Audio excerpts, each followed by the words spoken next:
Let's start tonight, though, in South Africa. The country has banned the sale of live chicken right throughout the country to control an outbreak of a highly contagious strain of bird flu, H5N8. Now, exports of processed poultry products, live chicken and fresh produce, though, will continue. The government has said meat from healthy poultry was safe to eat due to strict inspections at abattoirs. People, however, have been urged to avoid eating any birds found dead, dying or sick. South Africa reported an outbreak this month of H5N8 bird flu on a commercial broiler breeder farm. About 5,000 birds died. The remainder were culled. South Africa suspended all trade in birds and chicken products from neighbouring Zimbabwe earlier this month as well, after it too reported an outbreak of the H5N8 bird flu strain at a poultry farm. So far, though, and this is important, no humans have been affected. Let's get the latest on this story from Angelo Coppola. He joins us now live from Johannesburg with more data on the story. Angelo, just for background, where was ground zero for this latest outbreak of the H5N8 strain of bird flu?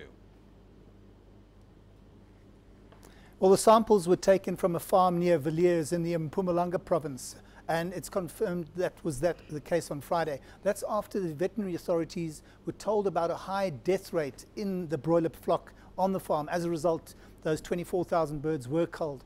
Authorities have quarantined the farm and enforced a 30-kilometre control zone in the province and the next door Free State province. At the moment, authorities are forward and backward tracing to see where the birds came from and whether any infected birds had actually moved elsewhere. And we've just heard, literally in the last hour or so, that a second farm in the province near Standerton, which is about 60 kilometres away from ground zero, has also been placed under quarantine, and some 25,000 birds have been culled there, Raman. So this looks like it might be spreading.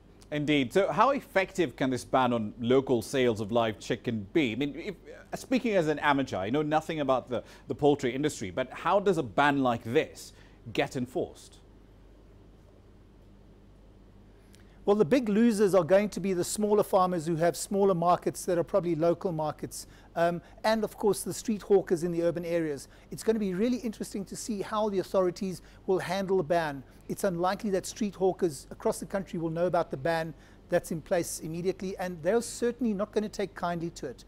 In many instances, those street hawkers would have already paid for the live poultry, and it's unlikely they're going to get their money back. The question on everyone's minds at the moment, though, is what will enforcement agencies do with the confiscated birds that they do get, and how will they dispose of them?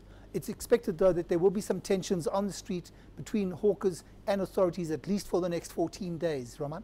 Indeed. One last question for you, Angelo. Given all the facts that we know so far, the spread of the outbreak and so on, why has the government decided to not limit all exports by default, and instead it's opted for this country-by-country response instead? Well, the avian flu strain has been quickly identified and reported on, and in most instances, countries act responsibly and notify their export partners, as Zimbabwe did on the 8th of June. There are veterinary systems in place, and the authorities understand their responsibilities generally.